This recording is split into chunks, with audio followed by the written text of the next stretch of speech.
inaweza ikakupatia mapambo, ama inaweza ikakufanya uonekane vile ambavyo umetamani kuonekana. Lakini katika ulimwengu wa kiroho, vazi inasimamia mambo tofauti. Na ndio maana Mungu anaposema I will give you a new, you receive a new garment, ina maana ya kwamba kuna vazi ambalo umevishwa katika ulimwengu wa kiroho, si lile ambalo Mungu amekusudia. Na ndio maana tunaweza tukaishi chini ya jua na ukashangaa kuna mambo unayaombea lakini hayaondoki. Kuna vitu ambavyo unavikataa lakini havijawahi ondoka kwa maisha yako, kwa sababu ulimwengu wa kiroho, yale mambo ni kama vazi. Shetani amekuvisha lile vazi. Shetani amehakikisha jamii yenu iwe na ile vazi. Tuliomba na mama Mombasa, akaniambia, pasa, mimi kila mwezi wa 8 lazima tuwe tunazika mtu katika familia. Yule mama ikifika mwezi wa 6, kwa sababu hakuwa na uwezo wa pesa, so ikifika mwezi wa 6 anaanza kuweka hazina, anaanza kuweka pesa kwa akaunti yake. Lengo lake kuweka pesa si kwa sababu ya kumsaidia, ni kwa sababu ikifika mwezi wa 8 watasafiri waende wakazike. Na alipokuwa amekuja, alikuja kwa ibada, na alipokuwa katika ibada, katika ile prophetic way, Mungu akanifunulia kuhusu mtoto wake.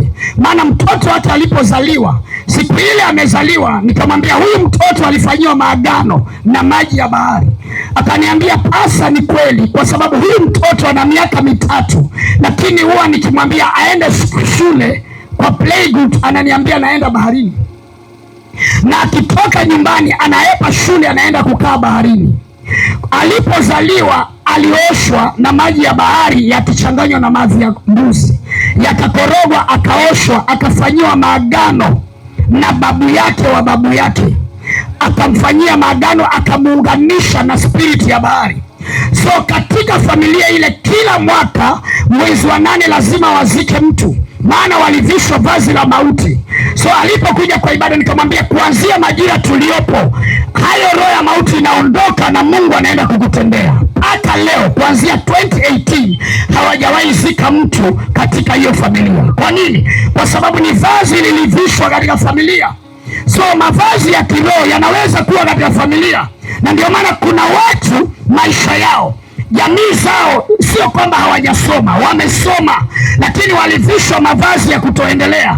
Na ndio maana umesoma, lakini kila unachofanya si kile ambacho uliitiwa. Nikaomba na binti akaniambia, pasa, mimi nilisoma university zote za maana hapa Kenya, lakini kwa miaka sijui 10 na ngapi, 20 na ngapi, 20 na kitu, hajawahi pata kazi.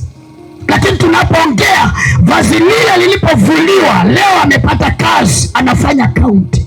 Kwa nini? Kwa sababu alivishwa vazi ambalo watasoma lakini hawatawahi faidi masomo. Kuna watu katika familia tuko na mavazi ya magonjwa, na ndio maana baba akiwa mgonjwa, mama anapokelezwa, watoto wanapokelezwa, inarudi tena kwa baba. So mna cycle kitu kimoja. Kweli umeomba, kweli umetabiriwa, kweli umefanyiwa mambo yote yale ungestahili kufanyiwa ili magonjwa yaondoke, lakini kuna vazi liko katika maisha yako ambalo linasababisha, kama shetani anafanya kama ni legal ground, kuja kukaa pale kwa ile familia na kuitatiza. Lakini Mungu ameituma leo, kila mavazi yaliyovishwa katika kila jamii leo ambayo ni ya kishetani, Bwana anayavua, anawavisha mavazi mapya. Nasema Bwana anawavua, anawavisha mavazi mapya. Kama unaamini, ameni yako iende juu zaidi hapo. Nasema kama huu nabii ni wako, ameni yako ishinde jirani. Haleluya, praise the Lord. Kuna watu wamevishwa mavazi ya kuchukiwa. Kila mahali ukienda unachukiwaga, mpaka unajaribu kutafuta amani lakini unaikosa, maana there is a garment ya kuchukiwa.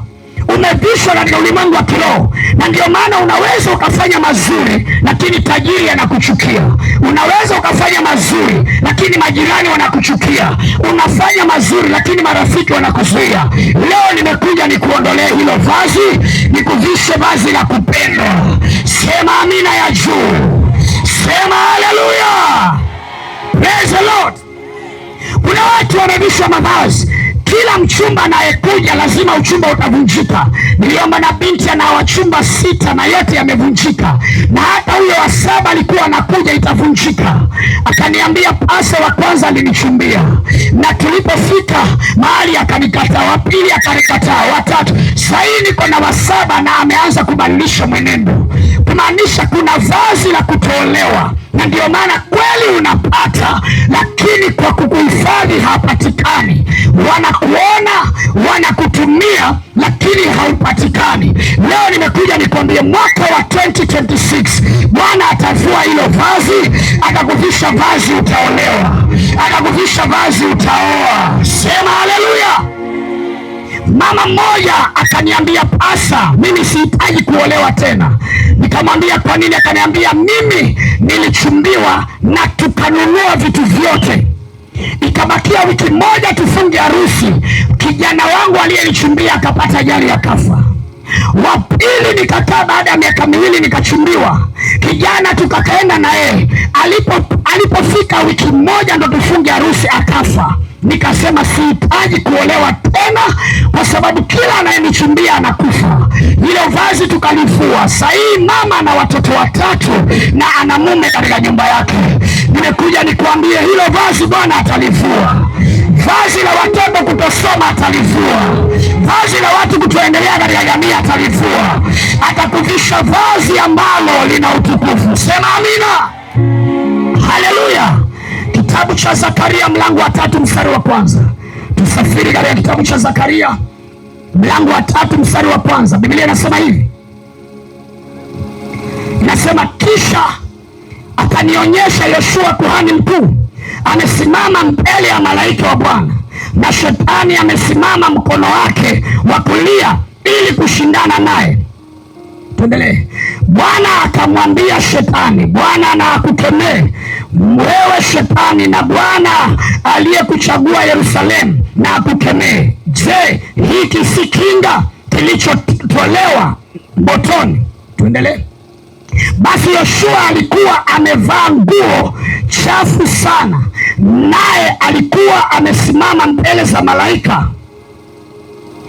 Naye malaika akamjibu akamwambia wale waliosimama mbele yake akisema, mvueni nguo hizi chafu, kisha mwambieni yeye, tazama, nimekuondolea uovu wako, nami nimekuvisha mavazi ya thamani kubwa. Sema amina. Turudi mstari wa 1 tusome hapo. Mstari wa 1 inasema, kisha akanionyesha Yoshua kuhani mkuu. Yoshua the great priest alikuwa kuhani, the high priest, amesimama mbele za malaika. Yoshua alisimama mbele za malaika, yani alikuwa upande wa Bwana, alikuwa ameokoka, alimwamini Mungu kama vile tumemwamini. Maandiko yanasema, na shetani alisimama kwa mkono wake wa kulia ili kushindana naye. Akiwa kuhani mkuu, shetani alikuwa amesimama kwa mkono wake wa kuume. Mkono wa kuume inamaanisha mkono wa mafanikio, mkono wa kupokea, mkono wa kuinuliwa. So shetani alikuwa anamzuia Yoshua aliyekuwa kuhani, aliyekuwa upande wa malaika, lakini shetani anamzuia. Na hivyo ndivyo tuna watu tumeokoka, kuna watu tuko kanisani tunafanya huduma, lakini bado shetani hajawahi tuachilia. Bado laana haijatuachilia, magonjwa haijatuachilia, visirani haijatuachilia. Umefanya kila aina ya vitu, kama ni kufunga ulifunga, kama ni kutoa ulitoa, kama ni kukesha unakesha, kama ni pasa umemheshimu, kama ni huduma unafanya, lakini shetani amesimama kwa mkono wako wa baraka.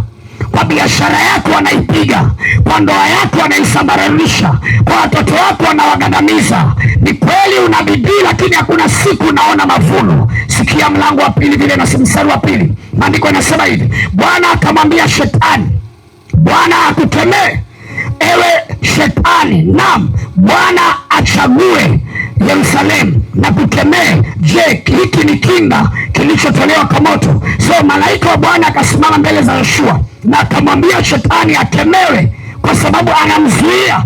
Na hivyo ndivyo Bwana amenituma leo. Wewe ambaye Mungu amekuruhusu kuja mahali hapa, tumekuja kukemea shetani ambaye anakuzuia. Sema amina. Shetani ambaye amekuzuia kibiashara, kikazi, kindoa, kimaisha, Bwana ametutuma tumuondoe mbele yako. Lakini angalia sababu iliyosababisha Yoshua ili aweze kuzuiliwa. Tuendelee mstari wa 3. Na Yoshua alikuwa amevaa nguo chafu sana, naye alikuwa amesimama mbele za malaika. Kitu kilichosababisha shetani aweze kupata access kwa maisha ya Yoshua, kuna vazi alilivaa la uchafu. Vazi la uchafu linaweza likasimamia dhambi. Vazi la uchafu linaweza kusimamia kimila. Vazi la uchafu linaweza kusimamia anasa, kila aina ya vitu ambavyo havimtukuzi Mungu. Hilo linaonekana kama vazi la uchafu. Kweli alikuweko kuhani mkuu, kuhani aliyeheshimika na Bwana, lakini vazi alilovaa lilisababisha shetani asimame mbele yake. Haleluya! Tuliomba na familia ile, familia wanaishi maisha ya utajiri, manyumba, kila mwana ameachiwa nyumba na baba yake. Baba yake alichukua mashamba mingi akajengea watoto wake, akafa akaachia watoto, lakini zile mali alizokuwa nazo zilikuwa za dhuluma. So likawa ni vazi la uovu katika ile jamii. Wale watoto ama ile jamii wako matajiri, lakini ndoa hazisimami. Mwingine aliolewa, alipoolewa yule bwana alipoona hapati mtoto, akauza ile shamba na nyumba kisiri pasipo kumwambia yule mkeo. Akakuta imeuzwa, akatoroka akaenda nchi ya nje. Wa pili akawa na akashindwa kujipatia mtoto, naye akafukuzwa. Yaani mabinti wote na mabwana wote hawana bibi, hawana mabwana, walivishwa vazi la uovu. Na ndio maana baba yake akiondoka, maana alifanya maovu, akaachia watoto laana. Maandiko yanasemaje? Wazazi wetu hawapo, lakini wana ndio wanavuna mavuno yao. Yaani walifanya maovu, wakatuachia yale mavazi ya uovu. Hivyo ndivyo Yoshua alikuwa na vazi la uovu ambalo lilisababisha shetani aweze kumzuia.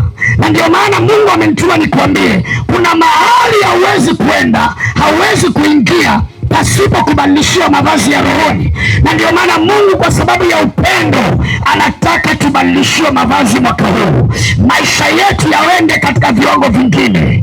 Unaweza unang'ang'ana na promotion, lakini vazi lako linakuzuia. Unaweza unang'ang'ana, una bidii, lakini vazi la kiroho linakuzuia. Hivyo ndivyo shetani alimzuia Yoshua.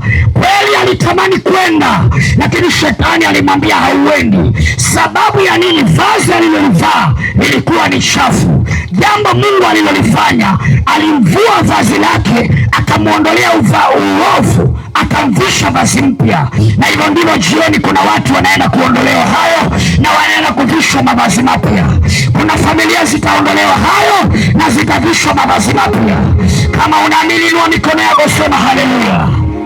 Sema haleluya. Sema haleluya. Wapendwa, mavazi haijalishi uko wapi, haijalishi umetokea familia gani.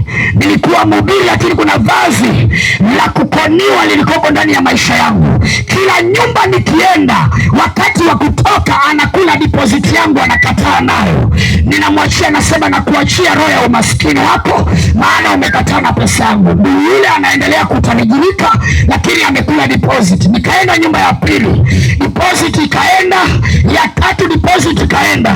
Nikarudi nikajifanyia mkutano, nikasema haya maombi ninaomba, hii mikesha ninafanya, haya matoleo ninatoa, mbona pesa yangu inaenda? Bwana akanipatia ufahamu. Wakati nilipokuwa ninaenda kuomba, nikaanza kujiombea. Kila mavazi nilivishwa nayavua. Sikujua ninaomba vazi gani, lakini baada ya kutoka katika huo mfungo, hakuna hata pesa nishawahi koniwa mpaka leo. Hata ikiingia kwa wrong number atairudisha, hata ikipotea atairudisha, maana vazi vazi la kudhulumiwa lilivuliwa. Nimekuja na mtu hapa nimwambie kwamba vazi lake litabadilishwa, vazi la familia litabadilishwa, vazi la watoto wapite mtihani litaekwa katika maisha yako. Ni kweli unabidii, umewasomesha watoto lakini hawapiti. Nimekuja nikwambie hayo mavazi yatabadilishwa na neema ya kupita itaachiliwa. Kama unaamini, ameni yako izidi ya jirani. Halo, halo, halo. Kwa jamii ya kwetu kulikoko na mavazi ya ulevi. Hakuna awali yoyote aliokoka, na waliokoka kwa dini. Hakuna awali yoyote aliyefunga harusi. Walichukuliwa usiku, anaenda kutoka maji na harudi tena, anaenda kwa kioski na harudi tena, kumbe ameshaolewa. Lakini nilipookoka nikakataa, nikasema walionitangulia sitafuata njia zao, nitaenda kwa njia ya Bwana wa mabwana. Katika familia mimi ndio mtu wa kwanza kuvishwa vazi la harusi na nikaoa na harusi. Kuanzia siku hiyo leo maharusi yanakuwepo katika jamii. Kwa nini? Bwana anaweza akabadilisha, na ndio maana Mungu amekutuma leo usikie mambo haya, ubadilishwe vazi na familia yenu ibadilishwe. Kama unaamini haya maneno, narusha kwa anga yako na yawe katika familia. In the name of Jesus. Hallelujah. Praise be to the Lord. Wapendwa, kuna mavazi watu huvishwa umaskini, na ndio maana kuna watu leo kila simu namba zote zina madeni. Uko kwa Fuliza, uko kwa Okoa Kashi, uko kwa Tala, uko sijui kwa nyingine imetokea mpya chini, bado uko ndani. Ndio maana mtu akitaka kukutumia pesa unamwambia tuma kwa ile namba nyingine. Mbona isiyo hiyo? Deni, vazi la madeni. Unadaiwa paka kwa kibanda uwezi ukapitia. Ni roho, ni vazi mlivishwa. Unalipa hii na unakopa ndo ulipe ile, na ukikopa hii ndo unalipa ile. So kila mwezi unakopa ndo ulipe. Ni vazi. Leo Bwana atakuondolea. Mwaka huu hautaishi na hayo maroho. Nasema mwaka huu hautaishi na hayo maroho. Hiyo vazi, kuna watu wamekuja kwa kazi yako, umewafundisha, walikukuta kazini, wewe ndio umewatrain, mwisho anakuwa bosi wako, anakusimamia miaka yote huko kwa the same position. Hilo ni vazi umevishwa, hakuna mahali unaweza ukainuka. Kila rafiki unayekutana ni rafiki wa mikosi. Ukikutana na mchumba ni ule wa mikosi, ukikutana na marafiki ni wale wa mikosi. Ni vazi ulivishwa. Hayo mavazi tunayavua leo, na Bwana anakupatia vazi mpya, vazi la kupendeza, vazi lenye utamani, vazi lenye kibali, vazi lenye heshima. Halo, halo, kama unaamini sema haleluya. Praise the Lord. Mtu mmoja akaniambia juzi, pasa, nimeota ulipokuwa kwa usingizi, nikaona umeshika mavazi meupe, unavua watu wengine alafu unawavisha mavazi meupe kila mtu. Nikaamka katika ile ndoto nataka kupokea, lakini nikawa nimeshaamka sijapokea. Nikamwambia ule mkutano ninaenda kuachilia mavazi mapya. Kuna watu watatoka hapa na mambo mapya. Nasema kuna watu watatoka hapa na historia mpya. Hautakuja ukesho upigwe na baridi alafu Bwana akuache vile ulivyo.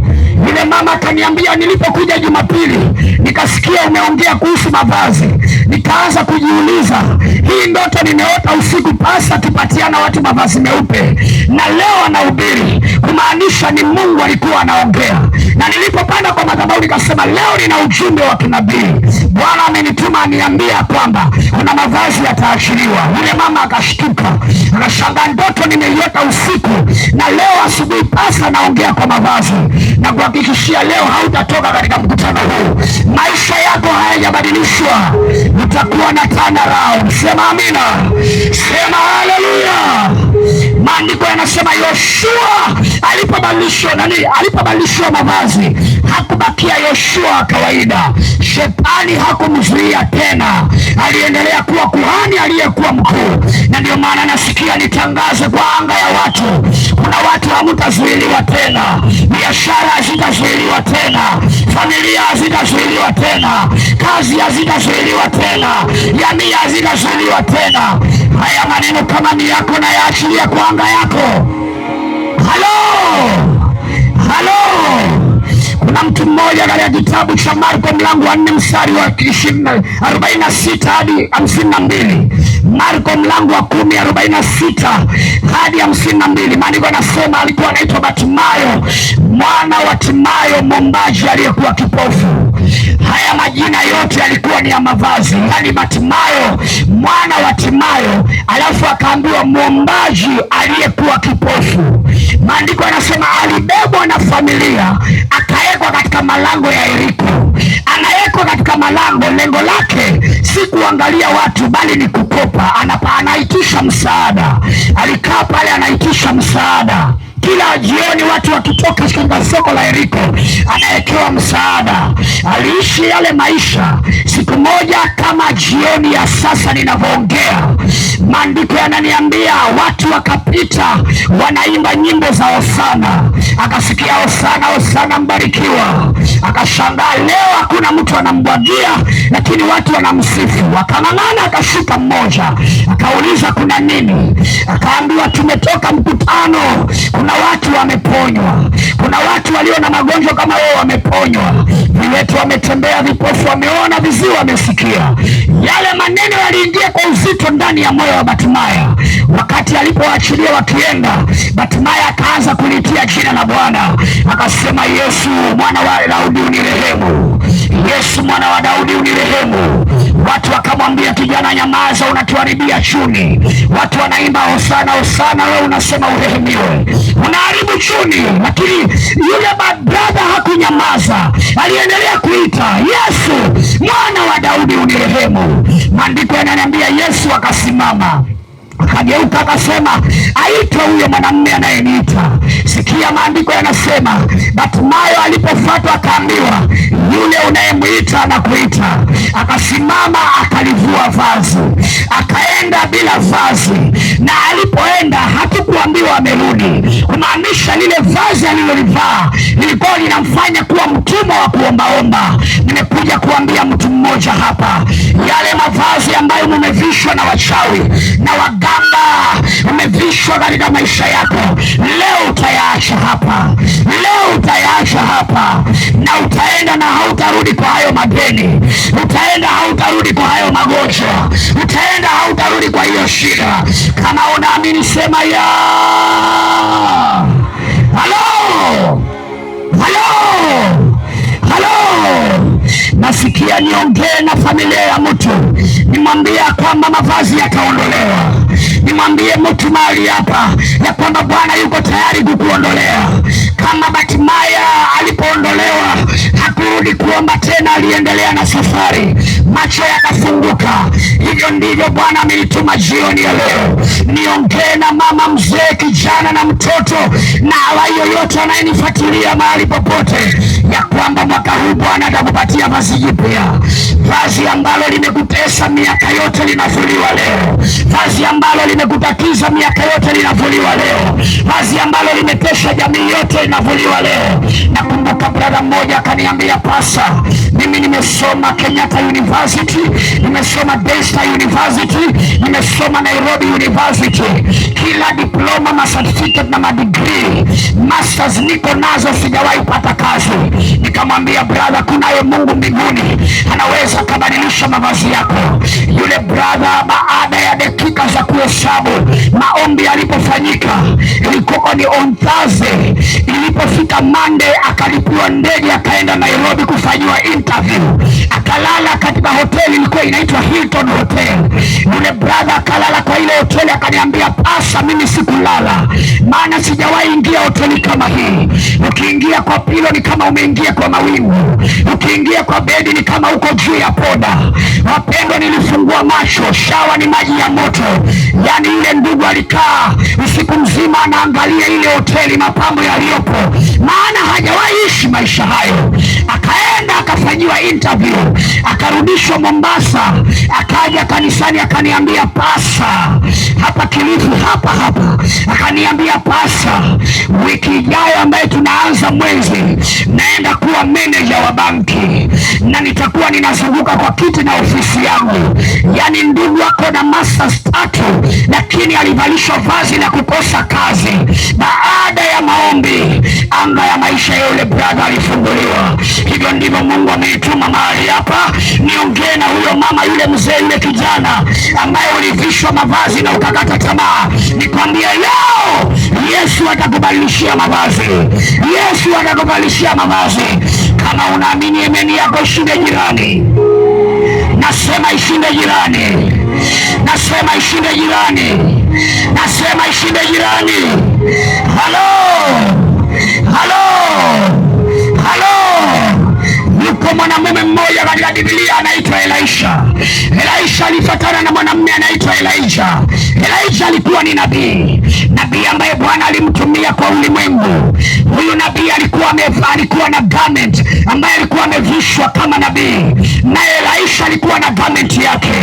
Maandiko yananiambia Elijah akamwambia, ukiniona nikienda, kile ulichoomba utapata. Maandiko yananiambia kufumba na kufumbua, Elijah akachukuliwa.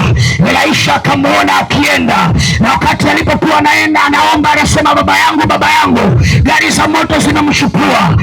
Elisha akalivua vazi akalitupa, likamwangukia Elisha akayararua mavazi yake, akalichukua lile vazi jipya la Elisha, akarudi mahali wametoka, akasema, Mungu wa Elisha uko wapi? Akayapiga maji yakagawanyika. Nini kiligawanyisha maji? Ni vazi jipya alilolipokea. Hivyo ndivyo Bwana ananiambia nikuambie, kuna mambo yanaenda kukupatia nafasi, kuna njia inaenda kutengenezeka, maana Bwana atakupatia vazi jipya. Kama unaamini, narusha hiyo neema kwako.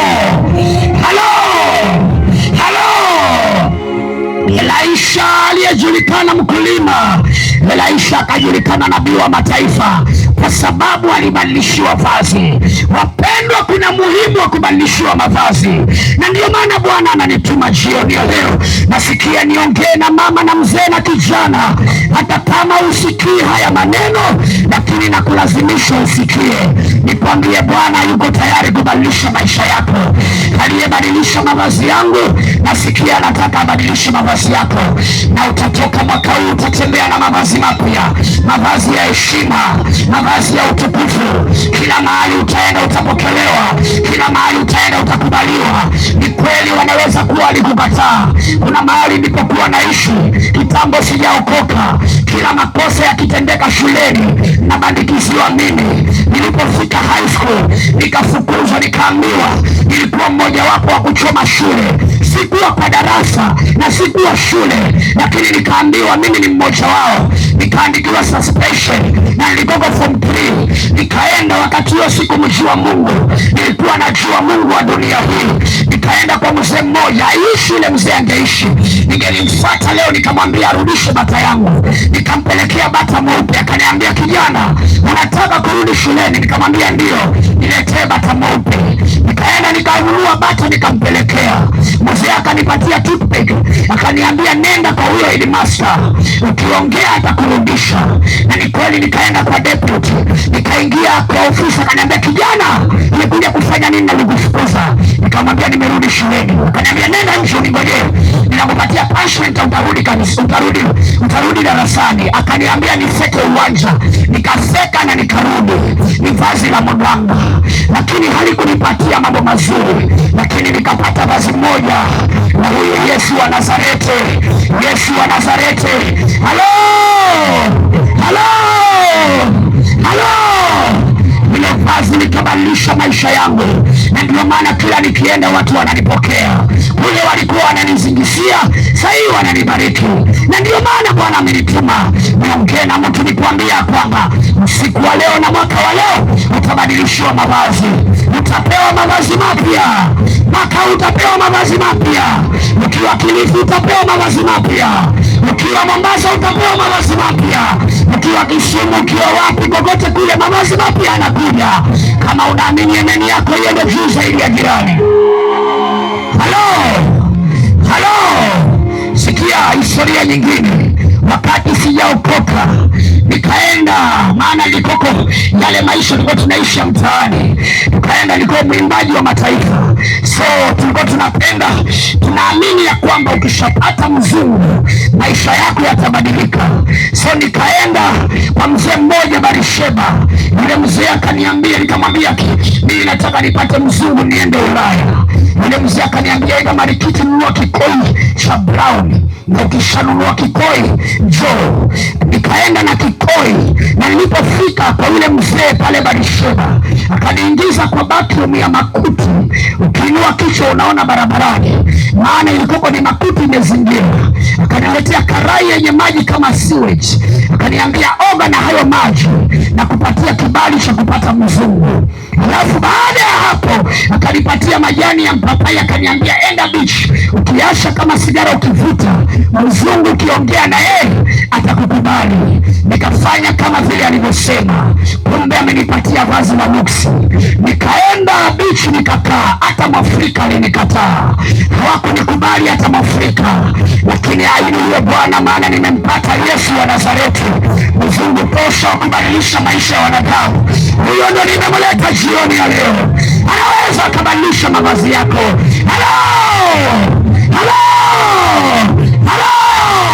Kama unaamini, pokea hiyo neema, pokea hiyo neema, pokea hiyo neema, pokea hiyo neema. Leo sihitaji mzungu, na mhitaji Yesu wa Nazareti. Amenifungulia milango ya mataifa. Yule ambaye niko naamini atanifungulia milango ya mataifa. Alinipatia vazi la kukataliwa, na ndio maana hata Waafrika walinikataa. Wazungu hawakuwa na muhimu na mimi tena, lakini Yesu wa Nazareti akanivisha vazi jipya leo. Na ndio maana umekuja mahali hapa, unamsikia mtu aliyevishwa vazi jipya anakuambia kwamba anaweza kubadilisha maisha yako, yule aliyenibadilishia maisha. Na ndio maana nasikia niachilie haya maneno katika anga ya mtu, niseme pokea vazi jipya, pokea vazi jipya, pokea vazi mapya. Mavazi mapya yaachiliwe, mavazi mapya yaachiliwe, yaachiliwe kwa mama, yaachiliwe kwa wazee, yaachiliwe kwa vijana, yaachiliwe kwa huduma. Halo, vazi linaweza kuwa hata katika huduma yako. Unaomba, unafunga, lakini hauna mshirika, maana umevishwa vazi la mikosi. Unaekelea watu mkono, hawaponi, wanakufa. Ni siku moja nakumbuka nilienda Makadara nikiwa na miezi 5 katika uokovu. Wakati nilipoekelewa mkono na Bishop Makariuki, akaniambia kuanzia leo huduma yako itafunguka. Nikaenda Makadara. Nilipoenda, sauti ya Roho Mtakatifu kaniambia nenda ward number 7. Ward number 7 sikujua, maana ndo mara ya kwanza kuingia hospitali ya Makadara na ward ya Makadara. Nilipoenda nikakuta watoto wadogo, wengine wamefungwa mipira, wengine wako karibu kukufa. Shetani akanihubiria, akaniambia ukiekelea mkono mmoja watakufa wote na utatoka hiyo hospitali. Nikasikia mahubiri ya shetani. Nikakaa kwa mlango, nikaambia wazazi, ekeleeni watoto wenu mikono. Na nikafungua macho, nikamwambia nyinyi fungeni macho. Mimi nikafungua, nikisema amen nilikuwa nishaondoka. Sikungojea wakufu, maana shetani alishanipatia vazi la uoga. Na ndio maana kuna watu mna mavazi ya uoga. Kila mara unasema nitafungua hii biashara, unaogopa. Nitatafuta kazi, unaogopa. Leo mnaondolewa hayo mavazi, unapewa vazi la ujasiri katika jina la Yesu. Halo. Sasa baada ya hapo, wiki ya baada on Thursday yake, sauti ikaniambia rudi tena namba 7. Roho Bwana, sauti ya shetani kaniambia sasa wale watoto walikufa, utashikwa. Nikawa naenda, nikaefika kwa mlango, nikauliza, maana naona sura za kigeni, hakuna hata mmoja wale tuliombea naye. Sasa nilipofika nikauliza yule nasi, kwani wale watoto waliko hapa Monday wako wapi? Akasema ni wewe uliko. Nikasema haya, sasa afadhali nisingemuuliza. Akasema sikia, akaniita pasa, ulipoomba wengine walitoka jioni wakaenda nyumbani, wengine walitoka kesho yake, wengine wametoka asubuhi. Nikapata ujasiri, nikasema nitawaekelea mikono, hata kama miguu itaruhusiwa nitaekelea, maana vazi la uoga likaondoka. Leo Bwana anakubadilishia, vazi la uoga linaondoka, unapewa ujasiri. Kama unaamini na achilia hilo vazi, pokea hiyo neema. Nikaanza kuwekelea mikono bila uoga, maana shetani alinivisha vazi la uoga, lakini uoga ukaondoka, nikawaekelea, Bwana akawaponya. Hivyo ndivyo kuna mtu leo atatoka katika hii nyumba, hautatoka na uoga, utatoka na ujasiri. Yale mambo umeshindwa kufanya utaanza kufanya mwaka huu. Wale mahali ambapo ulishindwa kuenda utaenda mwaka huu. Nasikia ni yatabiri haya mambo yaingie kwa watu, yaingie kwa mishipa, yaingie kwa damu, yaingie kwa moyo, yaingie kwa roho. Nasema yale mambo haujawahi fanya mwaka uliopita utayafanya mwaka huu, maana Bwana anapeana vazi jipya. Bwana anapeana vazi jipya. Bwana anapeana vazi jipya. Bwana anapeana vazi jipya. Bwana anapeana vazi jipya. Kama unaamini sema amina ya juu. Kama unaamini sema amina ya juu. Kama unaamini sema amina ya juu. Nasikia kuna mama katikati hapa anabadilishiwa vazi. Wewe mama umekuwa mwombezi, lakini shida zimekuwa nyingi. Leo Bwana ananiambia nikwambie, maombi yako yameanza kujibiwa, na sasa utaanza kuona mabadiliko. Wewe mama, chukua hiyo neema, enda nayo. Chukua neema, nenda nayo. Chukua hiyo neema, nenda nayo.